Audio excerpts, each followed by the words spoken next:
पी कर रोजे आबै छौ, सुतल रहै छी तमर के जगबै छौ। हे गे दारू गाजा पी कर रोजे आबै छौ, सुतल रहै छी तमर के जगबै छौ। दिलहा सोनक सिकड़ी में चल गौ, पैसा फुरल गौ नहरी में। दिलहा सोनक सिकड़ी में चल गौ, पैसा फुरल गौ नहरी में। एकरा पर हम नहीं रहबो गे मम्मी, गाजा पिए छी मुसहरी में। अपना पर हम नहीं रखबो गे मौगी, पीबो दारू मुसहरी में। अपना पर हम नहीं रखबो गे मौगी।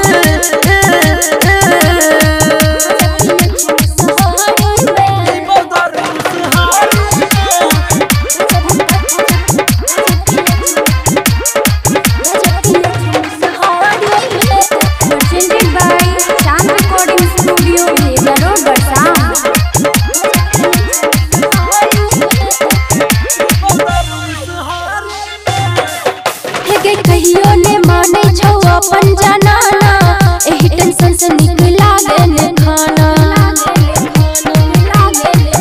हे गे कहियो ने माने छौ अपन जनाना, एही टेंशन से निक लागे ने खाना।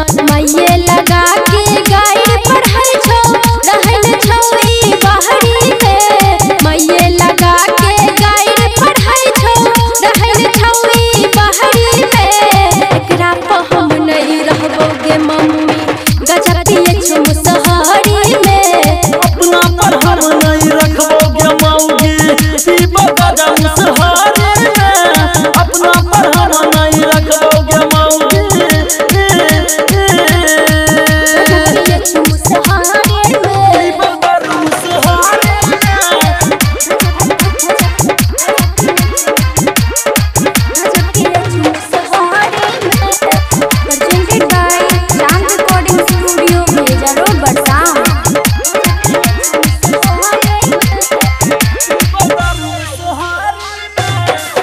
हे गे डीजे सामी बस